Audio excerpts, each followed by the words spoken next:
Hi, and welcome to this quick tool review. This time around we have another tool from Vevor to look at, although it's not the tool I thought it was going to be. I thought they were sending me this, because that's what the link they sent me said, Vevor triple square spline socket set. And I had never seen a 12-pointed bit set before, or screws with 12-pointed socket heads in them. And I thought that'd be interesting because I love new tools. So I was willing to take a look at it even though I have no use for it. And it turns out that these 12-pointed bolts are only used by VW and Audi, at least as far as I could tell. McMaster doesn't sell them. In my opinion, if McMaster doesn't sell it, then it's probably not a real thing, or proprietary, in this case, proprietary to VW and Audi. And the interesting thing about a triple square spline socket bit is that it's basically made from 3 squares like this, rotated 30 degrees twice. And you see that's what you end up with when you're done.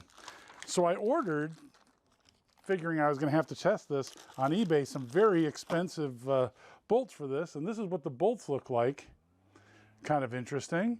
Very much like Torx or Hexalobe bolts, just twice the number of points. My thinking was that this could also, they also have, this is the set that I thought I'd get was going to be the males that would mate with this bolt. There's also females of that with external Hexalobe, and McMaster does sell those.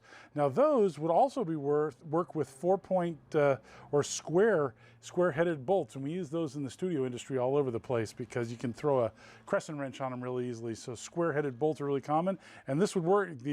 If this were the socket side, that would work really well for that. Anyways, this is not what we're here to review, but that's what I thought I was getting, so I prepared for it. By the way, these bolts are really expensive. This pack of 6 here was 24 bucks, and that was the cheapest ones I could find. Most of them were like $10 or $15 per bolt. So there you go. On to what they did send me. So they sent me this set, which goes for about 28 bucks on Amazon. We've got very nice latches. A lot of these cheap plastic cases have the flexible plastic catch, but then the plastic work hardens after 10 or 20 actuations, and then the locking piece falls off, so you end up having to put a piece of rope around it or something to hold it closed. This set is a nice compound locking, flexure-based locking mechanism, which I really like. So this set is a 32-piece Allen head set, and it's a combination of steels in the socket, different steels in the sockets than the heads, which is really interesting. So the sockets are chrome vanadium, and they come in 1/4-inch, 3/8, and 1/2-inch sockets. So the 2 steels they use are chrome vanadium steel for the socket side, which is hardened to anywhere between 38 and 42, which will be hard to test because they chrome plated. I'd have to sand off the chrome plating to get down to the base material to find out if that's true. And the top is S2 tool steel. S2 tool steel is also known as shock resistant tool steel. So if this were an impact situation, it'd be a lot less likely to shatter on you. Now, I don't think these are impact rated because the bottom, normally these would be black oxide to identify them as impact, but I guess that's not absolutely essential. But I think they'd probably be a harder steel than this too. They probably wouldn't be chrome vanadium.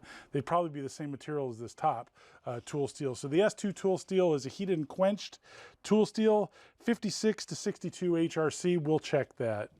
One other thing that's interesting is, since these are 6-pointed, because they're Hexalobe, well, they're Allens, which is a lot like a Hexalobe, Torx, I wonder if I could find one that would fit this, because this is 12-pointed.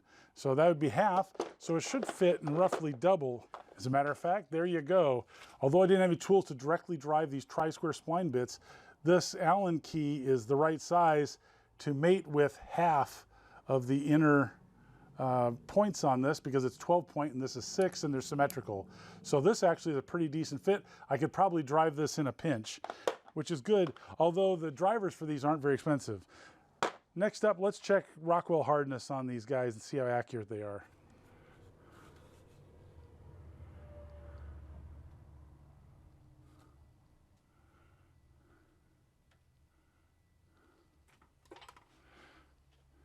These look like they're going to be pretty darn hard because the needle's not moving that direction, which would imply the penetrating point would be penetrating into the part because it's so hard. And sure enough, we've got Rockwell 57.5. As for checking the side, I've taken this over to my grinder and ground off the chrome plating. So now we'll have a straight shot at measuring the hardness of this guy.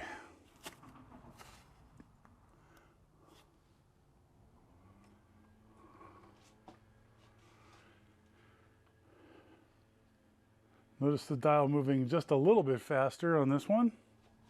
And we get a Rockwell 42.5.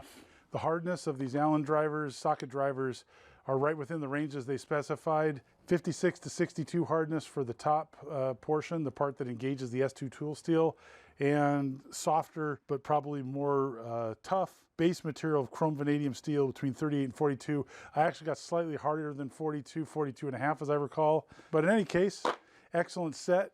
$28 for the set. Metric along the top, standard along the bottom. 3/4 inch largest, H19 or 19 millimeter for the largest, down to 2 millimeter on the small side, and 5/64 on the English unit side. So quite a nice set, well made, and a really nice case if you keep things in cases.